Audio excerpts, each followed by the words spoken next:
El mensaje llegó a las 7:12 de la mañana. Un texto simple, sin puntos, sin saludos, solo cambiamos las cerraduras. ¿Ya no vives aquí? Lo miré dejando que las palabras se quedaran en la pantalla. Mis manos no temblaron. Mi corazón no se aceleró. Deberían haberlo hecho. En cambio, sentí frío, como si hubiera entrado a una habitación que conocía y todo estuviera apenas fuera de lugar lo suficiente para sentirse extraña. No la llamé, no supliqué, solo escribí: «Qué valiente de tu parte». Luego dejé el celular y fui a preparar café, aunque nunca terminé la taza. Eso fue el martes. 2 días después, mientras tomaba una taza de té mucho mejor en el salón de un hotel donde nadie sabía mi nombre, el abogado de Sofía le envió un mensaje muy diferente. «Tenemos un problema. Llámame de inmediato». Pero esa no era la verdadera raíz de la historia. La historia comenzó cuando decidí criar a una hija con ambas manos y sin red de seguridad. Empezó cuando la abracé después del funeral de mi esposo y le dije: «Todavía me tienes a mí». Comenzó cuando vendí la tierra que me dejaron mis abuelos para pagar su universidad. Cuando me mudé a su casa porque dijo: «Será mejor para todos». Y tal vez por un tiempo lo fue.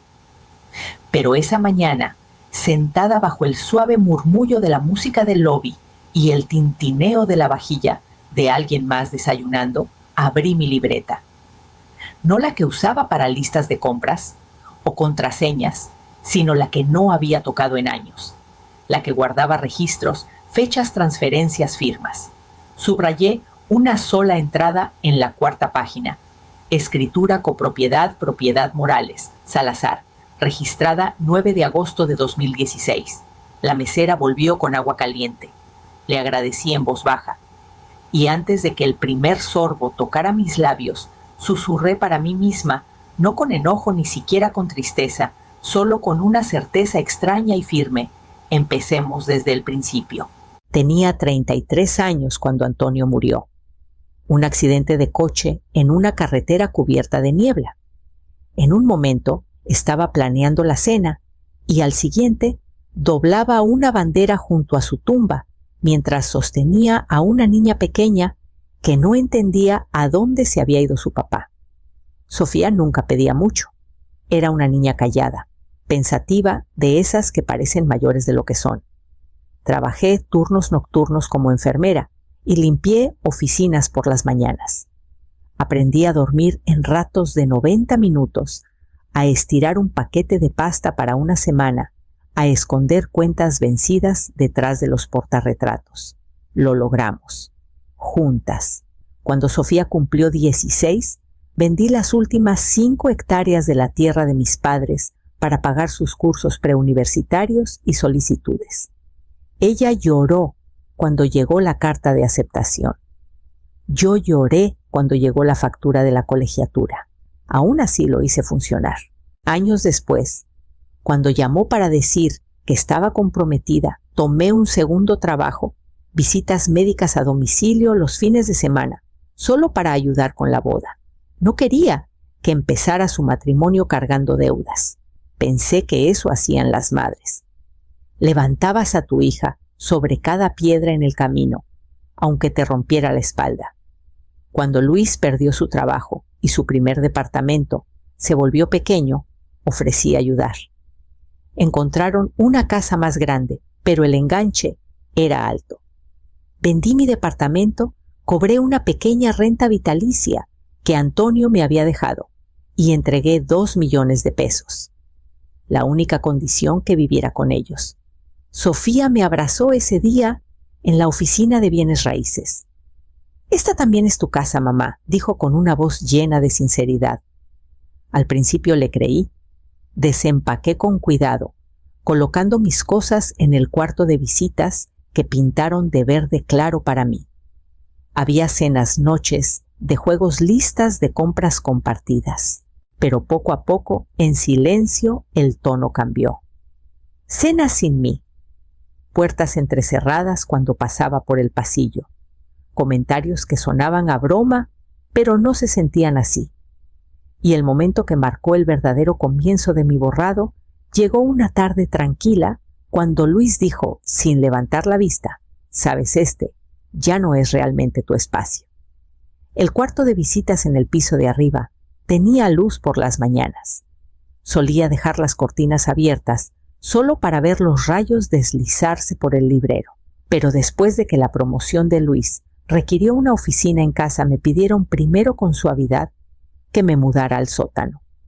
Sofía lo presentó como una solución para todos. «¿Te dará más privacidad?», dijo sonriendo, como si fuera un regalo. El sótano era fresco y oscuro, con una ventana pequeña cerca del techo y el zumbido del calentador en la esquina. No me quejé.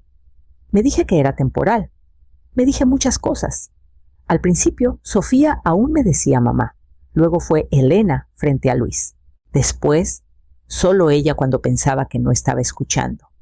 Los platos de la cena dejaron de llegar a mi puerta. Encontraba sobras frías, envueltas en aluminio, en el estante más bajo del refri, sin nota, sin cuidado. Una vez calenté un muslo de pollo en el microondas, solo para darme cuenta de que aún estaba crudo por dentro. Volví a lavar mi ropa, pero pronto también estaba doblando la de ellos. Luis nunca pedía, solo dejaba sus camisas en un montón sobre la lavadora con un seco gracias. Sofía dejaba notas adhesivas. «¿Puedes limpiar el baño de arriba esta semana? Está muy sucio». O «la basura. Ahora la recogen los jueves, no lo olvides». Una noche, al pasar por el estudio, escuché a Luis hablando por teléfono. Rió y dijo, «Es como nuestra sirvienta fija, solo que no lo sabe». Me quedé un momento con una mano en la pared del pasillo. Sentí la boca seca. No lo interrumpí. Bajé al sótano y me senté en el borde de la cama, mirando la pila de toallas que acababa de planchar. Me dije que aún valía la pena estar cerca de ellos. No estar sola. Me dije que era útil.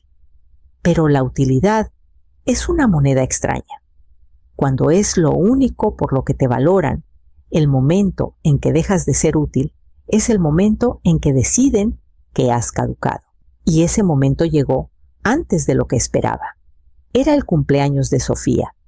Invitó a amigas colegas de Luis, incluso a su cuñada, que nunca me quiso. Ofrecí cocinar, pero me dijeron que los del catering se encargarían. Ofrecí ayudar a preparar, pero me dieron un vaso de limonada y me pidieron solo relajarme. Estuve callada casi toda la noche, sentada en una esquina de la sala, viendo a la gente tomar champán y hablar de tasas hipotecarias y cruceros por el Caribe. Cuando sirvieron la cena, esperé a que dijeran mi nombre, pero no lo hicieron. Me acerqué al final cuando las bandejas estaban casi vacías. Alguien había tomado el último pedazo de salmón y me conformé con arroz seco y un panecillo tibio. Después del pastel, alguien sacó un celular para una foto grupal. Sofía gritó nombres, Luis su cuñada, su mejor amiga de la secundaria, pero no el mío. Me levanté de todos modos. Ella se giró y dijo con una sonrisa demasiado brillante, «Mamá, ¿tú puedes tomar la foto?». Ahí fue cuando algo en mí se rompió. Le di el celular a otra persona y me puse a su lado. «De todos modos, ya he sido invisible demasiado tiempo», dije con voz baja pero firme. Ella se tensó. La sonrisa no se le borró del todo. Más tarde, cuando los invitados se fueron y la cocina estaba a medio limpiar, la seguí al pasillo. «Sofía, esto ya no se siente como mi casa», dije. «Y estoy cansada de fingir que no lo noto». No me miró a los ojos. «Tal vez es hora de que busques un asilo, algo más a tu ritmo». Esa noche preparé una bolsa pequeña, solo lo suficiente para unos días fuera. No sabía a dónde iba, pero sabía que necesitaba espacio para pensar. Cuando regresé a la mañana siguiente, mi llave no encajó. Lo intenté de nuevo más despacio presionando la cerradura. Nada. Entonces llegó el mensaje. «Cambiamos las cerraduras. Ya no vives aquí». Me quedé ahí en el frío de la mañana, con la bolsa aún en la mano. Las cortinas se movieron en el piso de arriba. Sofía estaba mirando. No saludé, no grité, Me di la vuelta, caminé hasta el final del driveway y pedí un taxi. Y supe exactamente a dónde me dirigía. El hotel no era nada especial. Alfombra desgastada, una máquina expendedora, zumbando al final del pasillo. Pero era cálido y el recepcionista me llamó señora con una amabilidad que no había escuchado en meses. Desempaqué solo lo esencial. Mis pantuflas. Una bufanda que Sofía hizo en la secundaria y que aún usaba cuando necesitaba consuelo. Y un sobre manila grueso que no había tocado en años. Entonces llamé a Carmen. Contestó al segundo timbrazo, su voz tan firme y clara como siempre. Elena Morales dijo: ya me preguntaba cuándo te acordarías de que existo. Nos encontramos en una tetería a medio camino entre su casa y la mía. Se veía bien mayor, claro, pero seguía siendo ella. Me deslicé en el banco frente a ella y no me molesté en cortesías. No pido compasión, dije. Pido que le eches un ojo a esto. Saqué el sobre de mi bolso y lo puse en la mesa. Lo abrió despacio, hojeando. Su ceño se frunció una vez. Luego se alzó. ¿Estás en la escritura?, dijo, más observación que pregunta. Sí, mi nombre está ahí. Agosto de 2016. Copropiedad. Tomé un sorbo de té. Sofía nunca preguntó. Nunca se lo dije. ¿Por qué el abogado de la herencia de Antonio lo sugirió? Dijo que era protección por si algo pasaba, divorcio, deudas, lo inesperado. Pensé que solo era ser precavida. Carmen se recargó y tocó la página. Elena, esto no es solo ser precavida. Esto es propiedad, legal y vinculante. Asentí. Me sacaron de una casa que ayudé a comprar con dinero que ahorré en una propiedad que técnicamente es mía en parte. Me miró por encima de sus lentes. Vaya, vaya. Esperé. Vas a ser muy cara de desalojar. Exhalé. No en victoria, todavía no, pero en algo cercano al alivio. Carmen cerró el sobre, lo tocó una vez y me lo devolvió. Cuéntame todo, desde el principio. Y lo hice, desde el día que me mudé hasta las notas adhesivas en el refri, desde las cenas silenciosas hasta el cuarto en el sótano. Y cuando terminé dijo: empecemos con la escritura y construyamos desde ahí. La oficina de Lucía Vargas era pequeña, pero impecable, paredes de madera silenciosas, una planta de hiedra en el alféizar y sin charlas innecesarias. Me dio la mano con firmeza y señaló la silla frente a su escritorio. Abrí el sobre, luego mi bolso. Saqué recibos de transferencias bancarias fechados y resaltados, capturas de mensajes, fotos que había tomado el último año mi cuarto, en el sótano, los platos desportillados que me daban, mientras ellos usaban la vajilla fina, las notas adhesivas que Sofía me dejaba como si fuera empleada, no familia. No habló mucho al principio. Solo hojeó despacio tomando notas con una letra inclinada y pulcra.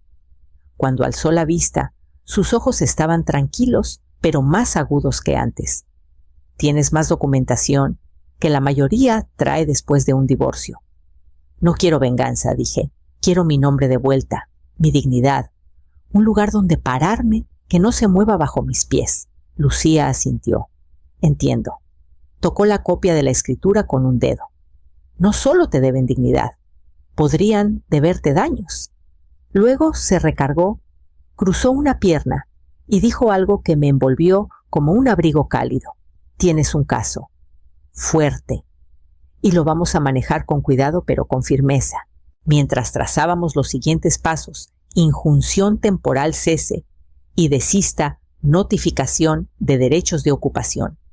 Imaginé a Sofía al otro lado de la ciudad, tal vez en su oficina, tomando un latte mientras reenviaba correos a Luis sobre los muebles nuevos para el patio que quería. Entre estrategia y silencio, su celular vibró. Imaginé que lo abrió. Un correo de su abogado. Asunto urgente. Asunto de propiedad. Tenemos una situación. Necesitas llamarme ahora. Sonreí apenas. No de alegría ni siquiera de rencor, sino porque al fin había dejado de encogerme. Había recogido los pedazos que intentaron desechar y comencé a armarlos en algo afilado y verdadero. Lucía me dio una lista de documentos para localizar para los siguientes pasos, pero ya los tenía todos. Y al día siguiente planeé hacer otra llamada, no a una abogada, sino a una mujer que manejaba historias cámaras y titulares en sus manos. Dani Rivera llegó al café en jeans y un blazer azul con una grabadora en una mano y una libreta de espiral en la otra. Se presentó con un apretón firme y una energía tranquila y constante. Casi cancelé 2 veces. Pero Carmen dijo, deja que la verdad hable, y ya no tenía razones para callar. Dani hizo preguntas no solo sobre la escritura o el dinero, sino sobre el cambio. ¿Cuándo pasó de hogar a carga? ¿Cuándo perdió peso mi nombre? En la boca de mi hija le conté de las comidas frías, el sótano, las notas, el sonido de risas arriba mientras lavaba sus toallas en silencio. Y luego al fin el mensaje. El candado. No interrumpió, solo garabateó, asintió y a veces alzaba la vista con ojos que no compadecían, solo escuchaban. Al final dudé. ¿Hay otras como yo pregunté? Apagó la grabadora. Más de las que crees. La mayoría se queda callada. Fue entonces cuando acepté que publicara. 2 días después, el titular decía, mujer mayor sacada de casa compartida. Pero la escritura dice otra cosa. En horas estaba en todas partes. La gente lo compartió en Facebook con comentarios furiosos. Fue tendencia en noticias locales. Llegaron mensajes desconocidos contándome de sus madres, sus abuelas de sí mismos. Gente que no conocía me llamó valiente. No me sentía valiente, me sentía cansada, pero también vista. Esa noche Sofía llamó. Vi la pantalla encenderse, su nombre aún guardado como Sofía de un tiempo que parecía de otra vida, parpadeó una y otra vez. La dejé sonar. Luego abrí la app de notas en mi celular y escribí algo que no planeé, pero que salió fácil y claro. Cuando el amor se convierte en ventaja, es hora de girar las cerraduras de vuelta. Lo publiqué. Sin hashtags, sin etiquetas, sin contexto. A la mañana siguiente tenía un mensaje de voz de su abogado. Y al mediodía tenía un cerrajero programado bajo una orden judicial firmada con mi nombre en la parte superior. El cerrajero llegó primero joven, educado, sin hacer preguntas. Lucía llegó un momento después con documentos judiciales, en una mano y un maletín de piel en la otra. Estábamos en la banqueta pasadas las 10 de la mañana con la luz del sol reflejándose en el latón de la nueva cerradura que estábamos a punto de cambiar. Tenía la orden en mi bolso, no copias, originales, firmadas selladas y respaldadas por todo el peso de la ley. El cerrajero terminó rápido, giró la perilla una vez y se hizo a un lado para que yo probara. La llave encajó. La puerta se abrió. Entramos en silencio hasta que una voz resonó desde el pasillo. ¿Qué demonios está pasando? Sofía apareció con el pelo en un chongo descalza en leggings y suéter. Detrás de ella, Luis rondaba y a su lado, una mujer que no reconocí, con una carpeta claramente su agente inmobiliaria. Sofía parpadeó fuerte. No pueden simplemente entrar aquí, crucé el umbral sin dudar. Mi nombre está en la escritura. Lucía no se inmutó. Abrió el maletín, sacó el paquete de documentos y lo extendió. Esto es una reentrada aprobada por la Corte. Han sido notificados oficialmente 14 días para desocupar. Después de eso, seguimos con sanciones civiles. La boca de Luis se movió, pero no salió nada. La inmobiliaria miró entre nosotros con ojos muy abiertos y luego se excusó en silencio. No lo puedo creer, sisió Sofía. No respondí. Solo pasé junto a ellos por el pasillo, que había fregado 100 veces junto al armario de blancos, que aún tenía toallas, que yo doblé hasta el cuarto que solía ser mío. Habían cambiado la ropa de cama. Lo convirtieron en una especie de almacén de manualidades. Pero la ventana seguía ahí y la luz caía sobre el piso como antes. Me senté en el borde de la cama, presioné ambas manos en mis rodillas y dejé que mi respiración se asentara. No con enojo, no con venganza, solo con la certeza de estar exactamente donde tenía derecho a estar. En el pasillo, escuché la voz de Sofía subir de tono. No fui hacia ella. Lucía entró al cuarto y dijo: ya empezaron a hacer llamadas. Sofía presentó una contrademanda 2 días después de que el cerrajero cambió las cerraduras de nuevo, esta vez a mi favor. Alegó influencia indebida. Dijo que la escritura estaba desactualizada. Afirmó coerción emocional. Lucía apenas parpadeó. La historia, que ya hervía a fuego lento, explotó. Los sitios de noticias la retomaron. Los titulares giraban en torno al mismo tema: hija saca madre de casa, resulta que la mamá es dueña. La gente estaba enojada, y no solo por mí. Llegaron correos anónimos de adultos mayores contando historias escalofriantemente similares, cheques de pensión desviados a casas de las que luego los echaron cuartos cedidos para oficinas, comidas que sobraban al final. Leí sus palabras con manos temblorosas. Decidí hacer un en vivo. El hotel me ayudó a prepararlo. Fondo limpio, audio claro, luz suave en mi rostro. No ensayé, solo dije la verdad. Soy Elena Morales. Y esta no es solo mi historia, es la nuestra. Para el final de la noche, más de 75,000 personas lo habían visto. El antiguo empleador de Sofía emitió un comunicado desvinculándose. Luis perdió un contrato de consultoría. La historia se había convertido en un símbolo, un emblema de una traición silenciosa, disfrazada de deber familiar. Ese fin de semana Sofía retiró la contrademanda. La inmobiliaria regresó esta vez para reunirse conmigo. Pusimos la casa en venta solo con mi nombre. Se vendió en semanas, por encima del precio pedido. Tras impuestos y cuotas, me quedé con 3 millones de pesos.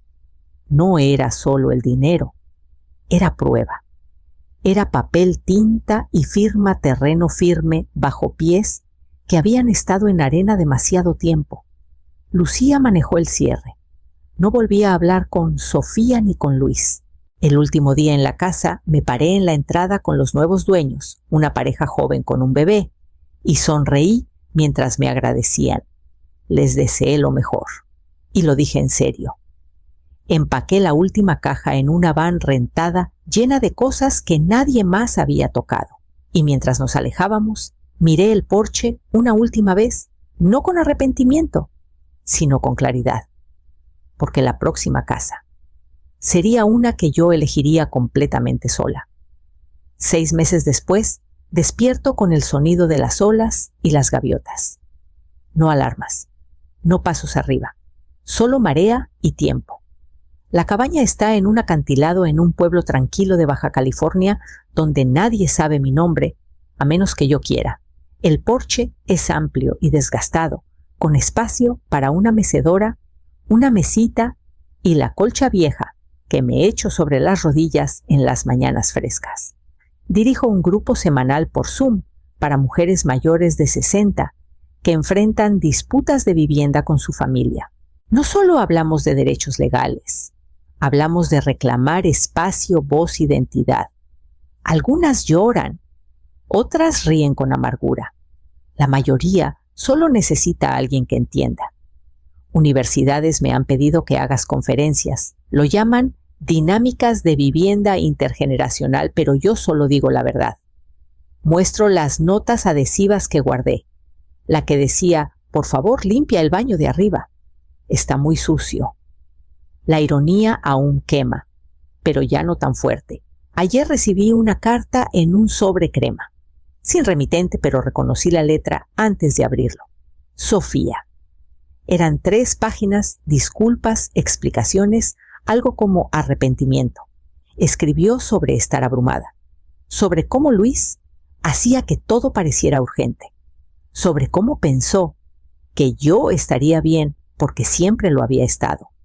Lo leí, conté.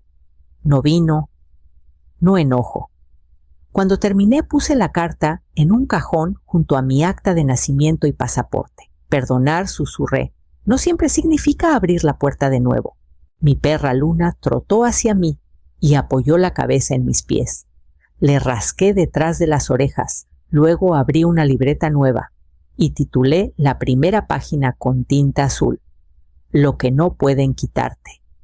Y mientras el sol se extendía sobre el agua y la brisa me rozaba el rostro, como algo ganado no prestado, me recargué y sonreí, porque al final no solo había reclamado una casa, había reconstruido una vida, una puerta, una habitación, un derecho a la vez. Y si las cerraduras que cambiaron terminaron abriendo todo lo que necesitaba,